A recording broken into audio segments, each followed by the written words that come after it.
Premier conseil des ministres du gouvernement Django Sissoko, c'était ce matin à Koulouba, occasion pour le président de la République de rappeler que même si l'équipe a été remaniée, les missions, elles, restent intactes. La relance de la coopération technique et financière entre le Mali et ses partenaires, le sujet était à l'ordre du jour ce matin ici à Bamako, lors de la réunion conjointe entre l'État malien et ses partenaires.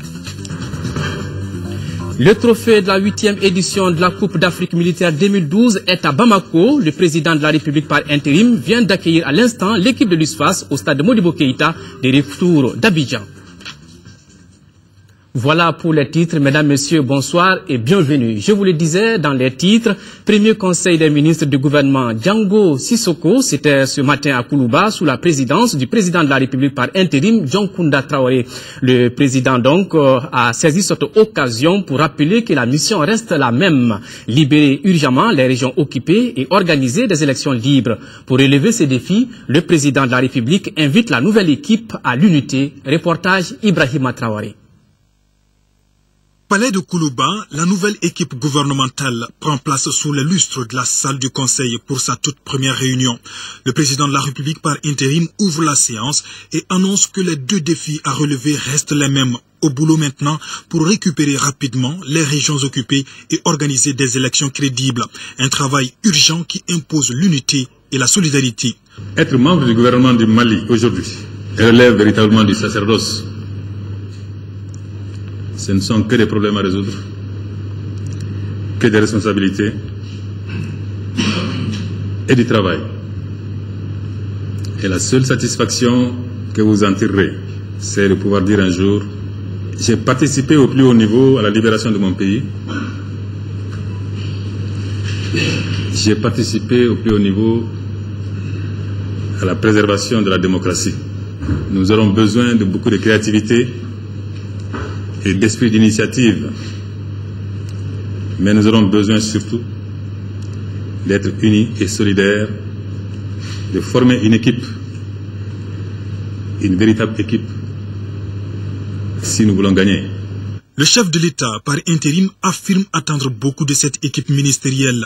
Seul le Mali doit compter en ce moment si difficile de son histoire, a-t-il laissé entendre. Pendant cette période exaltante que nous allons vivre ensemble, nous devons oublier nos couleurs politiques respectives, nos appartenances corporatistes, ethniques ou religieuses, pour ne penser que vert, jaune, rouge, et pour cultiver la même foi et viser le même but. Le message du président Traoré n'est pas tombé dans l'oreille d'un sourd. Aussitôt, le Premier ministre lui a réitéré l'engagement de tout le gouvernement pour l'atteinte des objectifs de l'heure. Le Premier ministre et les ministres formeront avec le président de la République un duo. Et il n'y aura pas de duel entre le président de la République et le gouvernement que j'ai l'honneur de diriger. Et je voudrais l'assurer de notre engagement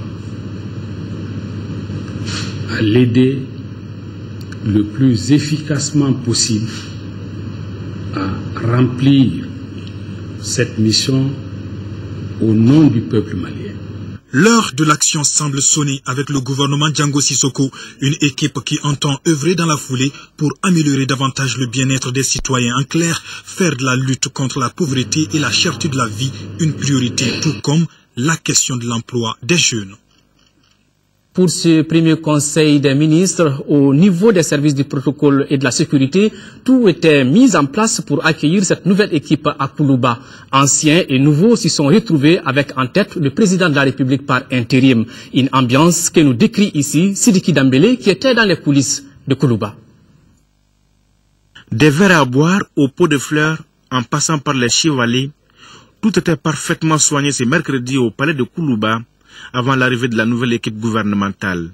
Le tout sous l'œil vigilant d'un important dispositif sécuritaire en alerte devant les balais de Mercedes noirs aux vitres teintées.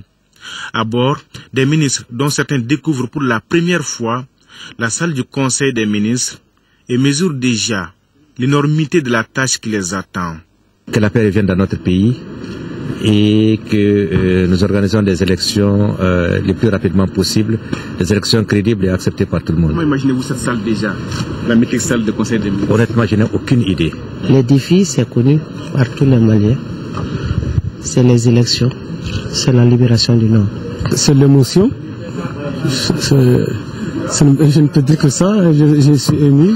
Comment imaginez-vous déjà la salle de Conseil des ministres? Bon, comme je l'ai vu plusieurs fois à la télé, je crois que je la trouverai comme je la vois tout le temps à la télé. Pour d'autres ministres déjà plongés dans les dossiers, c'est la continuité. L'équipe est certes remaniée, mais les défis restent les mêmes. Nous qui avons été reconduits et les nouveaux, nous sommes tous très très engagés pour le Mali, et puis le Mali est en marche. On gagne ensemble et on perd ensemble, donc c'est toute l'équipe qui est en marche. L'équipe est au grand complet dans la salle et c'est parti pour les travaux qui vont durer 1h49 loin des caméras. Heureusement qu'il y a là un porte-parole bien dans son rôle. Je disais un seul mot, dit que nous avons pleinement conscience du défi que nous avons relevé. Mais je le dis, je le précise, quel que soit le défi, il faut des hommes pour les relever. Ici, l'on est tous convaincus qu'il n'y a plus de temps à perdre et qu'il faut engager une course de fond contre la montre. Les urgences n'attendent pas. La course a déjà commencé. Le Conseil des ministres s'est réuni en session ordinaire ce mercredi 19 décembre 2012 dans la salle de délibération au palais de Koulouba sous la présidence du président de la République par intérim, le professeur John Kounda à Traoré. Après examen des points inscrits à l'ordre du jour, le Conseil a adopté des projets de texte et entendu une communication. Bonsoir Ibrahima Diombele. Bonsoir Amadou Sankaré. Avec vous, le contenu de ce communiqué. Tout à fait. Mesdames et messieurs, bonsoir. Tout d'abord, au chapitre des mesures législatives. Sur présentation du ministre du Travail, de la fonction publique et des relations avec les institutions, le Conseil des ministres a adopté un projet de loi portant modification de la loi du 16 décembre 2002 portant statut général des fonctionnaires modifié par la loi du 6 mai 2006. Le présent projet de loi s'inscrit dans le cadre de la mise en œuvre de l'un des points de l'accord signé entre le gouvernement et ses partenaires sociaux en octobre 2011. Il introduit une modification de la grille indiciaire de traitement des fonctionnaires régie par la loi numéro 0253 du 16 décembre 2002 portant statut général des fonctionnaires. Cette modification a pour but d'augmenter les indices dans toutes les catégories et dans toutes les classes et de corriger les disparités et incohérences entre les pas des échelons dans la même classe ou lors du passage d'une classe à une autre. Avec la nouvelle grille, l'indice plancher passe de 351 à 360 pour la catégorie A, 244 à 250 pour la catégorie B2, de 215 à 220 pour la catégorie B1 et de 151 à 155 pour la catégorie C. Les indices plafonds passent respectivement à 920 points pour la catégorie A, 677 pour la catégorie B2, 600 pour la catégorie B1 et 540 pour la catégorie C2. Un projet de loi autorisant le gouvernement à prendre certaines mesures par ordonnance. Par ce projet de loi, le gouvernement, conformément à la Constitution, demande à l'Assemblée nationale l'autorisation de prendre par ordonnance certaines mesures durant la période comprise entre la clôture de la session ordinaire d'octobre ouverte le 1er octobre 2012 et l'ouverture de la session d'avril 2013. Cette autorisation vise à permettre au gouvernement de poursuivre l'exécution de son programme de travail dans les domaines de la création, de l'organisation et du contrôle des services et organismes publics, de l'organisation de la production, des statuts du personnel et des traités et accords internationaux. Au chapitre des communications, au titre du ministère de l'Agriculture, le Conseil des ministres a examiné une communication relative à la tenue de la 9e session du Conseil national de la sécurité alimentaire. La 9e session du Conseil national de la sécurité alimentaire s'est tenue le 20 novembre 2012, ici à Bamako, sous la présidence du Premier ministre, chef du gouvernement. Au cours de cette session, le Conseil a examiné notamment l'état d'exécution du plan d'action d'urgence à l'issue de la campagne agricole 2011-2012, la gestion de la crise humanitaire, la contribution des partenaires techniques et financiers, le dispositif de prévention et de gestion de la sécurité alimentaire et l'état des lieux. Il ressort de l'analyse de ces différents points que d'énormes efforts ont été consentis par le gouvernement en vue de minimiser les conséquences de la mauvaise campagne agricole 2011-2012 et de la situation humanitaire au nord du pays à travers des distributions alimentaires gratuites dans les zones vulnérables. Ces efforts ont été fortement appuyés par les partenaires techniques et financiers. Au terme de la session, le Conseil national de la sécurité alimentaire a lancé un appel aux partenaires pour l'aboutissement du processus de formulation de programmes majeurs en vue d'assurer la sécurité alimentaire durable, notamment pour les couches et les zones les plus vulnérables. Il a formulé des recommandations dont la mise en œuvre à court et long terme devrait assurer l'accessibilité aux céréales pour les populations des zones vulnérables, l'opérationnalité du dispositif de gestion et de prévention des crises alimentaires après son épuisement total, l'approvisionnement correct des marchés céréaliers pendant la période de soudure par des ventes d'intervention. Voilà, Amadou Sankaré, c'est qu'il faut les résidents du Conseil des ministres de ce mercredi. Merci Ibrahima Djambélé, vous allez rester avec nous le temps de lancer cet élément. C'est désormais notre confrère Manga Dambélé qui a la lourde tâche d'être le porte-parole du gouvernement en sa qualité de ministre de la Communication. Ce journaliste très expérimenté occupait le poste de conseiller à la communication à l'ambassade de France à Paris. Son parcours, c'est avec Ibrahima Traoré.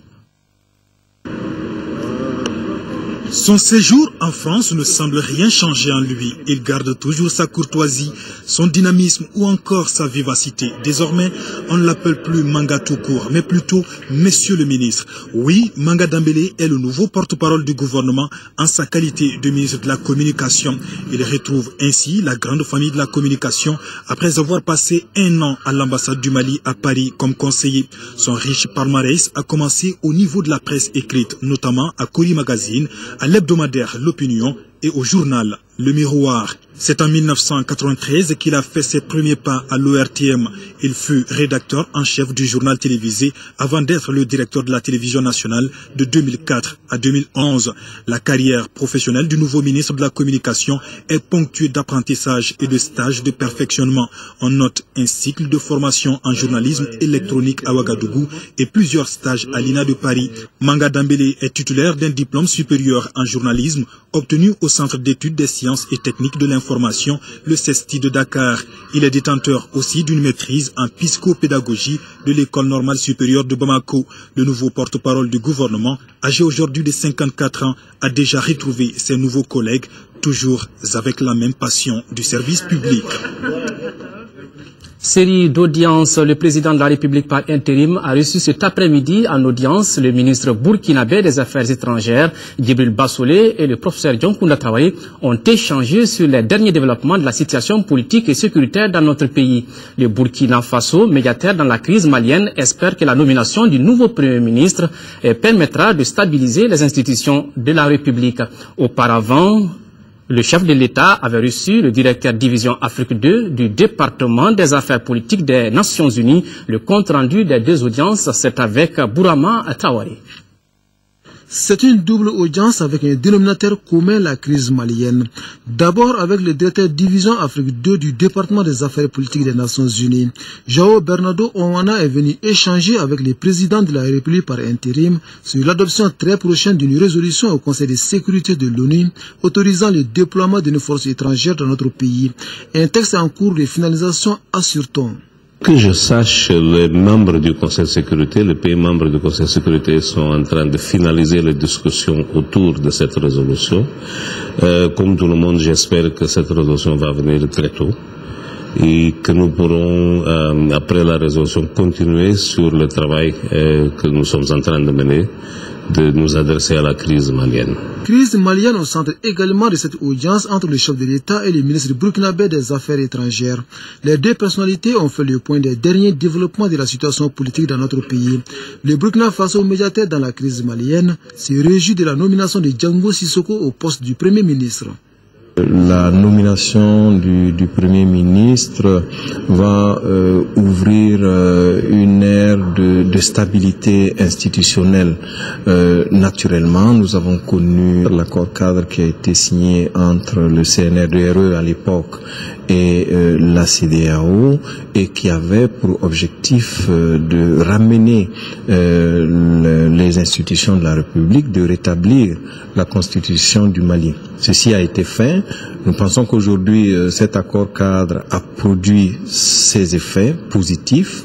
Les institutions sont à présent normalisées. Nous souhaitons que la Constitution prévale en toute chose et que le fonctionnement des institutions soit le plus régulier possible. Une nécessité aujourd'hui car ce n'est pas dans l'instabilité institutionnelle que le Mali peut réussir la reconquête des territoires du Nord sous l'occupation des groupes armés. Le président de l'Assemblée nationale par intérim, Younousi Touré, a reçu en audience ce matin une délégation de parlementaires français. Au cours de cette audience, il a été notamment question de la situation des régions du nord du Mali et des prises de contact que les parlementaires français ont menées pour mieux appréhender la question.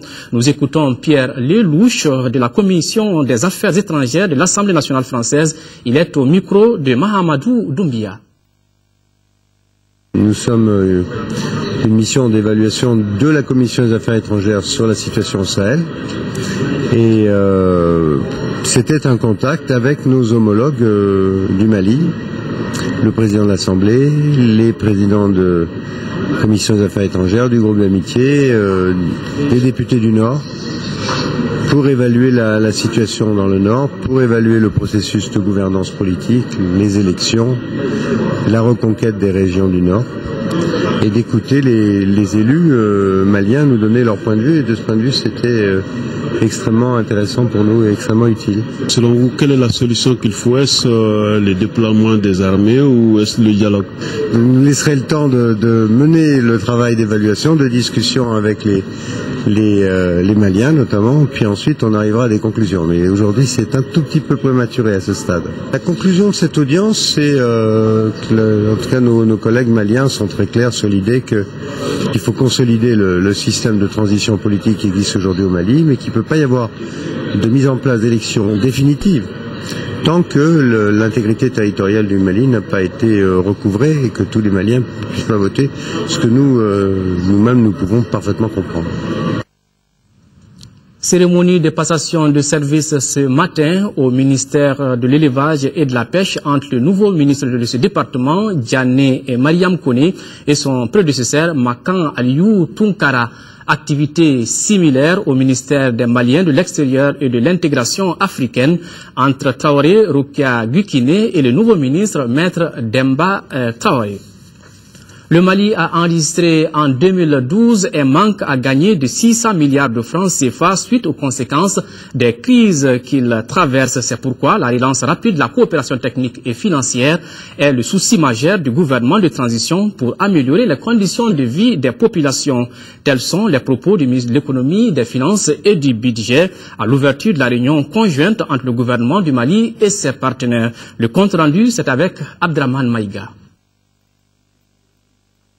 Cette réunion conjointe entre le gouvernement et les partenaires techniques et financiers se tient dans un contexte particulier marqué par les conséquences des crises politico-sécuritaires et la mauvaise campagne agricole de 2011. Cette année 2012 est considérée comme une année difficile, illustrée par l'occupation des régions nord du Mali, la suspension de la coopération technique et financière de certains partenaires suite aux événements du 22 mars dernier. Ces différents événements ont privé notre pays de près de 600 milliards de francs CFA. Cette rencontre a pour objectif de promouvoir un dialogue approfondi, reflétant les enjeux de la transition, les préoccupations actuelles sur la gestion des finances publiques et les perspectives budgétaires à court terme. Ces chocs ont ébranlé les fondements de l'économie. Le taux de croissance du produit intérieur brut en 2012, qui avait été estimé à 5,6%, a finalement été moins 1,5%. À nos estimations actuelles. Cette contraction du PIB s'explique par un recul généralisé des activités dans le secteur secondaire et du secteur tertiaire. Ces assises permettront également au gouvernement de faire une revue d'ensemble des préoccupations de notre pays. Par exemple, les orientations budgétaires axées sur les priorités de la transition pour la période 2012-2013, l'exécution à mi-parcours du budget 2012, la mobilisation des ressources de l'État et le système de contrôle des finances publiques. Tout comme les années précédentes, le cadre stratégique pour la croissance et la réduction de la pauvreté servira de référence pour les politiques économiques, financières et sectorielles mises en œuvre en 2012-2017, en se focalisant sur les objectifs de la transition et sur la feuille de route qui en découle. La rencontre a également été l'occasion pour le ministre de l'économie, des finances et du budget d'expliquer à ses interlocuteurs les priorités du gouvernement de la transition, à savoir la relance rapide de l'appui des partenaires techniques et financiers. Parlons toujours de finances. Le Conseil national du crédit du Mali a tenu hier sa deuxième session au titre de l'année 2012. Au cours de cette rencontre, le Conseil, après examen de l'évolution récente de la situation du système bancaire au Mali, s'est préoccupé de l'impact de la situation sécuritaire du pays et de la crise institutionnelle sur le portefeuille des banques. Les membres du Conseil ont salué la poursuite des opérations d'injection de liquidités par la Banque centrale visant à mettre à la disposition du système bancaire des ressources nécessaires. Maîtriser le fonctionnement du site web dédié à la disposition de l'information relative à la passation des marchés publics, c'est l'objectif d'un atelier national organisé à l'intention des acteurs de la finance publique, des privés et des spécialistes de la passation des marchés publics. Compte rendu, Alfousseni Touré. Le système d'information régional des marchés publics de l'Union monétaire ouest-africaine vise une plus grande transparence dans la passation des marchés publics dans l'espace régional. Aussi, le site web créé à cet effet est de nos jours un instrument incontournable dans les stratégies d'information. Après les 7 autres pays membres de l'UEMOA, c'est au tour du Mali d'abriter son atelier national. On ne peut pas parler de système d'information au XXIe siècle sans parler d'une plateforme site web régional qui permettra donc à tous les États de publier les avis d'appel d'offres, de publier les avis d'attribution, de publier également les recours que les soumissionnaires seront amenés à introduire dans le cadre des marchés publics. L'UEMOA a procédé à la mise en place d'un nouvel ordre juridique de la commande publique, une disposition qui entre dans le cadre d'un vaste programme de réforme des marchés publics.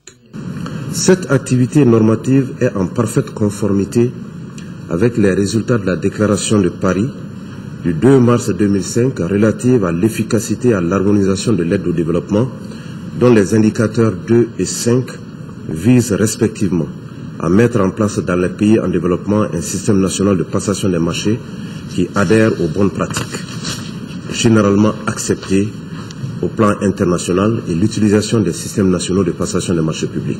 Les acteurs de passation des marchés, les opérateurs privés et les cadres de la finance publique apprennent ainsi à mieux maîtriser cet outil qu'est le site web des marchés publics.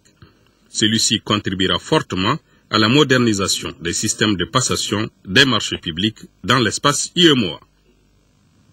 Plus de 200 infrastructures ont été réalisées dans plusieurs domaines dans 147 collectivités des régions de Tombouctou et Mopti par le projet Collectivité territoriale et développement local. Ce projet, qui arrive à terme, a duré 6 ans et a été financé par le Mali et ses partenaires à plus de 6 milliards de francs CFA. Compte rendu, Daouda Sidiki Yara. 6 ans après sa mise en œuvre, le projet Collectivité territoriale et développement local arrive à terme. L'heure est donc venue pour ce projet, le gouvernement malien et les partenaires financiers, de faire un regard rétrospectif sur les différentes réalisations dans les zones d'intervention du projet. Les infrastructures qui devaient être réalisées ont été faites. C'était des infrastructures dans les secteurs de base. À peu près 200 infrastructures ont été réalisées sur les zones de Mopti et Tombouctou. Les collectivités locales en sont en charge, et pour aider les collectivités locales à continuer à pouvoir les exploiter, les entretenir, etc., on a ce système de suivi qui a été mis en place. On a appuyé la DNCT, la Direction générale des collectivités territoriales, à le mettre en place, et la Direction générale va donc continuer à suivre les collectivités et à les aider pour appuyer leurs capacités. Financé à plus de 6 milliards de francs CFA, ce projet a visé de façon durable l'amélioration de la gouvernance locale et les les conditions de vie des populations dans les régions de Mopti et Tombouctou. Malgré la crise qui traverse notre pays, d'importants résultats ont été atteints, a fait remarquer la directrice de la coopération multilatérale. Je tiens particulièrement à féliciter l'équipe du projet pour le bilan très positif obtenu. Comment ne pas remercier nos partenaires techniques et financiers qui ont bien voulu accompagner le gouvernement du Mali dans ses efforts de développement à travers le financement de ce projet. Aussi, voudrais-je saisir cette occasion pour solliciter encore une fois votre accord en vue de boucler les investissements en cours ainsi que l'accompagnement des communes pilotes pour la mise en œuvre des actions prioritaires des plans d'action de SAFIC. Ce projet couvre 147 collectivités territoriales, dont 116 dans la région de Mopti et 31 dans la région de Tombouctou. Il est né du partenariat entre le Mali, le PNUD, le Fonds d'équipement des Nations Unies, le Fonds belge de survie et l'Union européenne, ainsi que le Grand-Duché de Luxembourg. L'implication du genre dans le travail législatif durant la transition, le sujet était au cœur de 2 jours de travaux à l'Assemblée nationale. Les échanges portent sur les acquis et les obstacles liés à la protection des droits de la femme et des expériences internationales en matière d'intégration du genre, cas de la Côte d'Ivoire et du Sénégal. Ramata Konate. Députées et représentantes d'organisations et d'associations féminines et celles des confessions religieuses, tous ont répondu présents à cette rencontre sur le genre, une rencontre dominée par 3 communications. La première passera au peigne fin les acquis et les limites du Mali en matière de protection des droits de la femme. Quant à la seconde communication, elle édifiera les participants sur les expériences du Sénégal et de la Côte d'Ivoire en matière d'intégration du genre sur le plan législatif. Et la troisième, axée sur les instruments juridiques internationaux, fera l'état des obstacles juridiques et psychosociologiques dans le domaine de l'application de ces règles. La rencontre va également proposer des solutions pour une meilleure prise en compte de ces conventions dans le droit malien. En somme, les débats de 2 jours portent sur les contours du secteur, égalité des opportunités et des capacités entre hommes et femmes, une question importante aux yeux des députés. Elle présente à la fois un enjeu sociétal pour réduire les inégalités, les facteurs d'exclusion et assurer un développement humain équitable. Un enjeu démocratique, celui de l'égalité en droit et en dignité des hommes et des femmes, ainsi qu'un enjeu économique pour lever les entraves à la contribution économique des femmes et favoriser une croissance en faveur des populations pauvres et vulnérables. Il nous faut davantage réfléchir sur la question et dégager les voies et moyens susceptibles de nous permettre de mieux intégrer le genre dans le processus législatif de la transition. Cette transition doit être donc pour nous une opportunité pour renforcer l'égalité genre au Mali. Cette rencontre sur l'implication du genre durant la transition est initiée par le réseau des femmes parlementaires en collaboration avec l'Institut national démocratique et le Royaume du Danemark. Les caravaniers en faveur des soins essentiels dans la communauté SEC sont arrivés à Sikasso. L'approche SEC vise à améliorer la santé et l'état nutritionnel des enfants de moins de 5 ans et des nouveau-nés. Selon les responsables locaux de la santé, cette approche est la plus efficace pour réduire la mortalité et la morbidité. Envoyés spéciaux Drissa Traoré et Adama Djimde. Sikasso est la 2e étape des journalistes pour la campagne médiatique en faveur des soins essentiels dans la communauté SEC. Sur place, ces derniers ont rencontré le comité local de coordination du district sanitaire de Sikasso. L'approche SEC a pour objectif d'améliorer la santé et l'état nutritionnel des nouveau-nés, des enfants moins de 5 ans et des femmes à l'âge de procréer. Les activités que le comité de coordination SEC a eu à mener, d'abord c'est d'organiser le recrutement des AEC et ensuite de travailler à un programme de formation de ces AEC qui est présentement en cours. Ici, la dynamique partenariale est remarquable avec l'intervention des structures telles que l'UNICEF, Save the Children, Athènes Plus, Médecins sans frontières ou encore la Croix-Rouge. L'information en matière de SEC est relayée sur les radios de proximité pour toucher le maximum de cibles. Il s'agira pour nous de véhiculer le bon message et les avantages que présente le mécanisme pour les populations. Et cela doit figurer en bonne place dans le rôle de chaque hommes et femmes de radio pour une meilleure sensibilisation des populations, pour un changement de comportement, pour la promotion de la santé des populations de nos communautés. Par ailleurs, les 325 agents de santé communautaire fonctionnels de la 3e région suivent périodiquement des sessions de formation de mise à niveau. Le ministre de l'administration territoriale, de la décentralisation et de l'aménagement du territoire, sur la base de la délibération de la Commission nationale d'observation de la Lune chargée de la fixation des dates officielles des fêtes musulmanes et du début du mois de Ramadan, a l'honneur d'informer la communauté musulmane que le mois lunaire Safar a débuté au Mali le samedi 15 décembre 2012. À l'intérieur du pays, en 4e région, plus d'1 milliard de francs CFA, c'est le budget 2013 de l'hôpital régional Niamakoro-Famba de Ségou.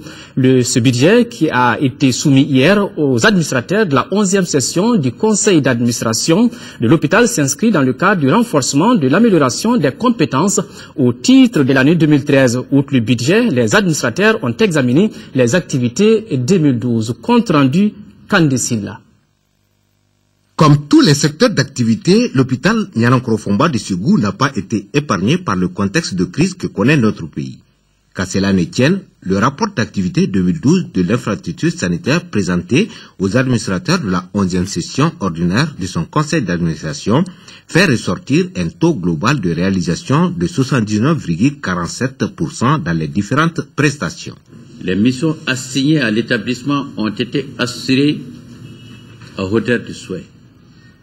Cependant, j'aimerais toujours inviter la direction générale et l'ensemble du personnel à rester soudés, concentrés sur l'essentiel et dévoués pour l'accomplissement des missions assignées à l'hôpital. Au titre de 2013, le budget soumis à la session se chiffre à un peu plus d'1,2 milliard de francs CFA. Les grandes orientations du budget 2013, c'est continuer la motivation, la prise en charge du personnel dans le cadre de son maintien. Deuxième grande ligne, c'est d'assurer le fonctionnement optimal des différents services. Troisième ligne, c'est d'améliorer les infrastructures de l'hôpital. Et quatrième ligne, c'est continuer à soutenir les démunis et les indigents de l'hôpital. Les administrateurs ont également examiné le procès verbal de la 10e session et le point d'exécution des recommandations et du budget 2012. Nous sommes dans le domaine de la santé, nous y restons. Halte à la tuberculose des morts vivants, c'est le thème de la journée mondiale de lutte contre cette maladie. Occasion pour les responsables de la santé et de ses partenaires d'échanger avec les hommes de médias sur la maladie. Compte rendu, Agibou Kouloubadi. Au Mali, l'incidence tuberculose a été estimée à 68 cas pour 100 000 habitants. Ainsi, 5573 cas de tuberculose, toutes formes confondues, ont été notifiés en 2011, contre 5299 en 2010. La stratégie halte à la tuberculose de l'OMS, dont la mise en œuvre est recommandée par tous les pays et partenaires, vise à réduire de manière drastique la tuberculose, moyennant des actions publiques et privées au niveau national et local. Ce thème vise à attirer l'attention sur l'impérieuse nécessité d'accélérer les actions en vue de garantir que les enfants d'aujourd'hui et de demain vivent et grandissent dans un monde où personne ne meurt de tuberculose. L'objet de cette conférence de presse est de donner d'amples informations aux hommes de médias sur la vue du programme de lutte contre la tuberculose. Elle aura permis aux hommes de médias de passer en revue les activités de lutte anti-tuberculeuse au Mali. Votre rôle est prépondérant dans la lutte contre la tuberculose. Je vous rappelle un de nos grands maîtres, le professeur Valax Fox, qui disait que la tuberculose est à 20% médecine et 80% organisation.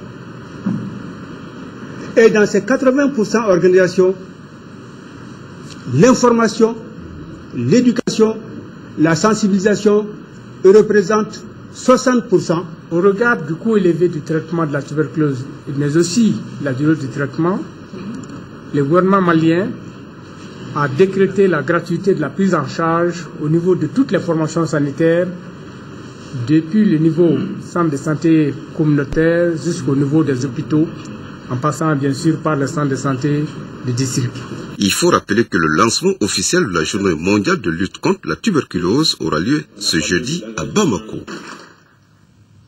Le concours des meilleures émissions radio et articles de presse a connu son épilogue cet après-midi à l'espace Bouna.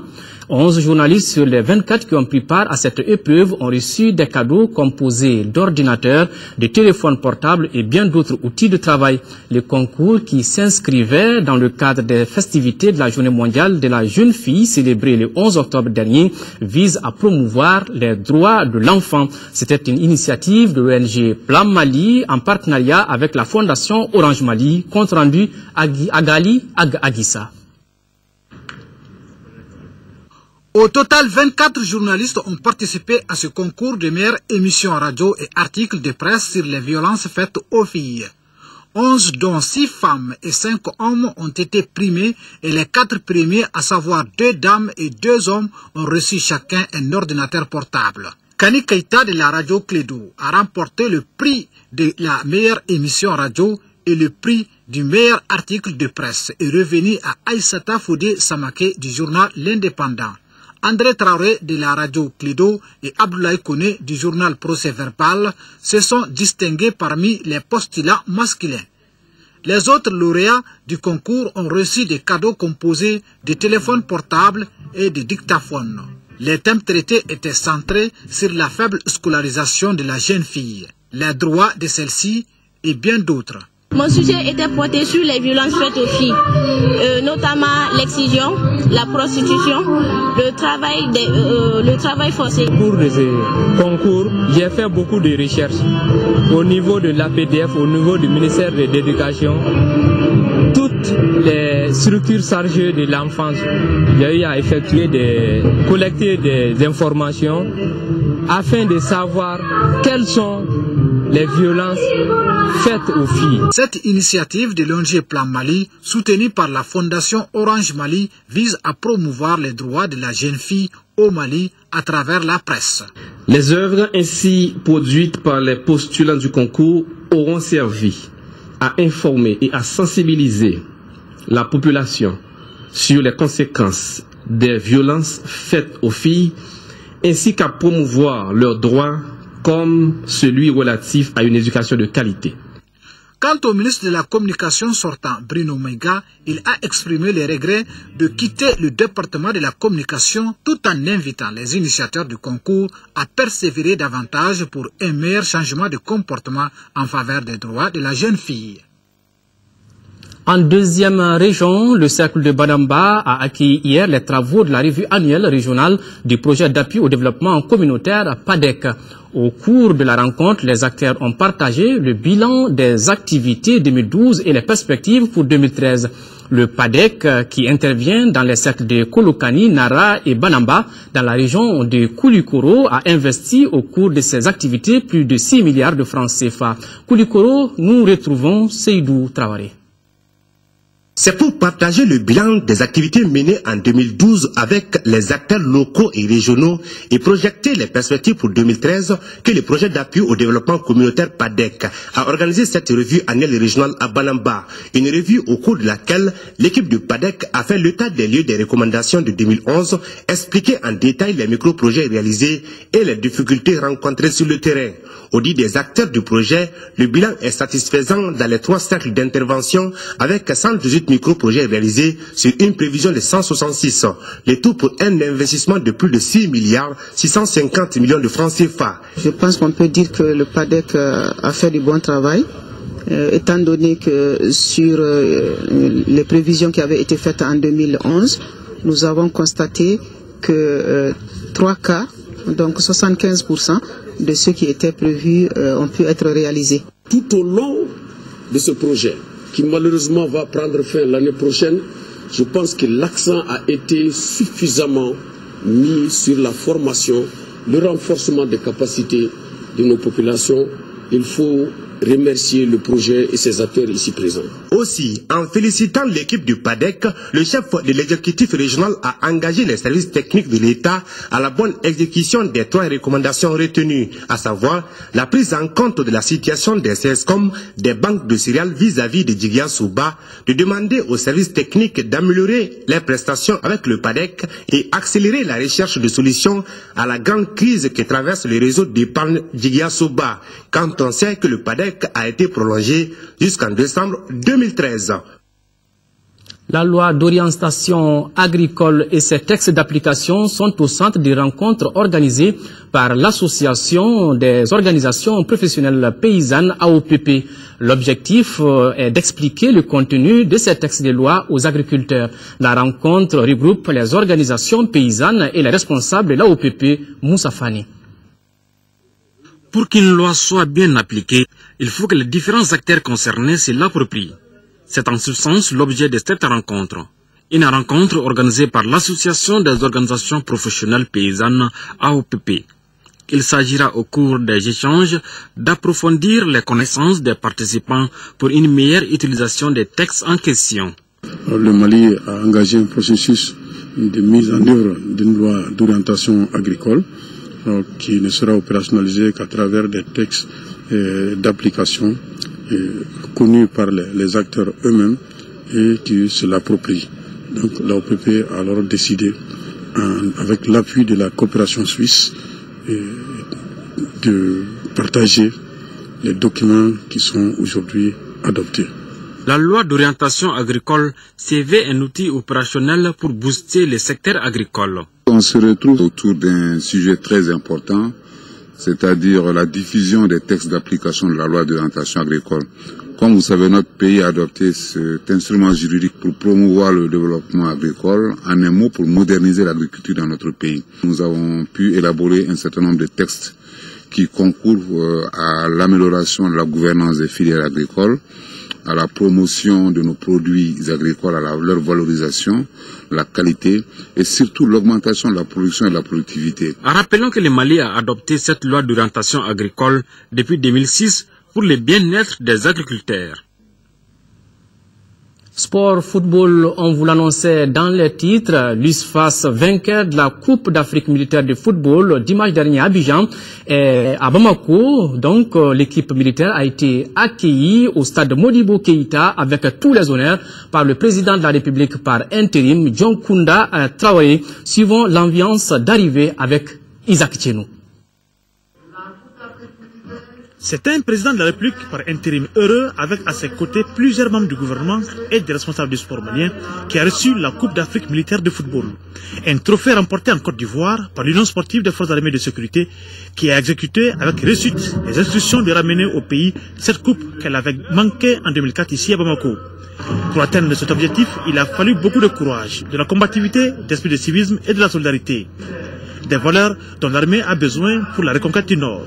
Les footballeurs de l'USFAS, par une bonne cohésion et une discipline rigoureuse, viennent de prouver une fois de plus que la force principale des armées se fonde sur des piliers constants, l'unité d'action, la confiance portée au chef et l'intérêt accordé aux subordonnés.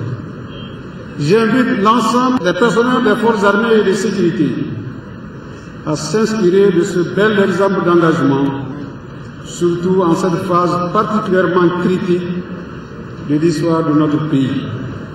Que tous retiennent en permanence que l'engagement individuel contribue toujours à la victoire collective. Par ailleurs, j'engage les chefs militaires, à quelque niveau qu'ils soient, à mobiliser toutes les ressources disponibles pour mener les hommes à la victoire finale. Je reste persuadé que cette éclatante victoire de l'USFAS est le signe précurseur de la libération prochaine par toute l'armée malienne cette fois, de nos régions aujourd'hui occupées et soumises à toutes les humiliations. Cette victoire est pleine de symboles selon le président de la République par intérim qui n'a pas caché sa satisfaction. John Kounda Traoré invite tous les Maliens à s'inspirer de l'exemple des footballeurs militaires. L'USFAS vient de nous administrer que lorsqu'on joue en équipe, on gagne toujours.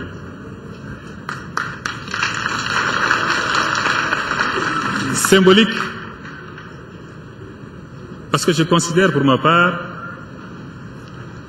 que cette victoire est un clin d'œil de la part du Tout-Puissant.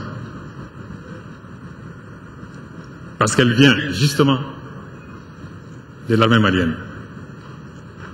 Et ces forces dont nous aurons besoin dans quelques semaines ou dans quelques mois pour libérer le nord du Mali. Cette victoire est donc une victoire prémonitoire d'autres victoires plus grandes et plus éclatantes encore. C'est la raison pour laquelle, pour exprimer à nos joueurs de l'ISFAS, pour leur dire à quel point la patrie est fière d'eux, que j'ai décidé, en tant que chef suprême des armées, d'élever chacun des joueurs au grade supérieur. L'ISFAS, à titre de rappel, a remporté la 8e édition de la Coupe d'Afrique militaire dotée du trophée Blaise Compaoré en Côte d'Ivoire, en battant en finale le tenant du titre, le Cameroun, par 1-0. Voilà, c'est sur ces belles images de victoire de l'ISFAS que prend fin cette édition. Merci de l'avoir suivi. Demain, 10h, 13h, Aïssata Ibrahim Maïga. À 20h, vous serez avec Ndeye Sissoko pour la grande édition du soir. Mais avant, à 18h, merci une fois de plus d'avoir suivi cette édition. On n'oublie pas nos compatriotes des régions vivant sous occupation. Au revoir et bonne nuit.